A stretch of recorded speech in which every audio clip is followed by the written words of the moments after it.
নানির হাতের recipe chicken কষা, এর স্বাদই আলাদা। রেসিপিটা দেখা যাক।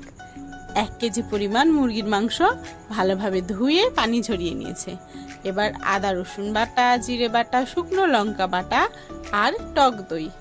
এখন দিচ্ছে গোলমরিচ গুঁড়ো, মিট মশলা, লবণ আর হলুদ গুঁড়ো।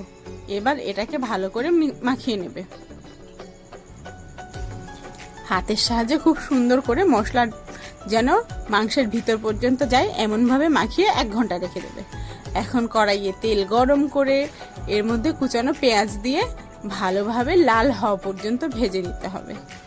পেঁয়াজটা যখন ভাজা ঠিক এই পর্যায়ে চলে আসবে,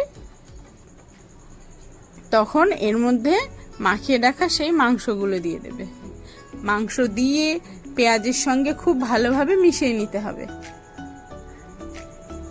পানি দেওয়া যাবে না। মশলা আর মাংস ভাজা ভাজা হওয়া পর্যন্ত কষিয়ে নিতে হবে। কষানোর এই পর্যায়ে এসে মাংস নিজে থেকে তেল ছেড়ে দেবে। আর খেয়াল রাখতে হবে কড়াইয়ের নিচে কোনোভাবে লেগে গেলে চলবে না।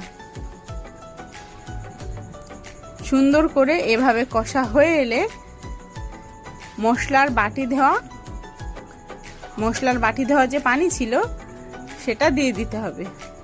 আর অল্প কিছু পানি দিয়ে ঝোলের জন্য রেডি করে নিতে হবে।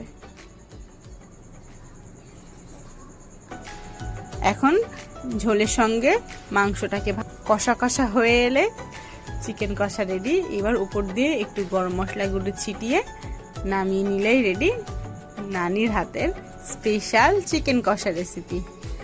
গরম ভাত, রুটি, পরোটার সঙ্গে দারুণ লাগবে।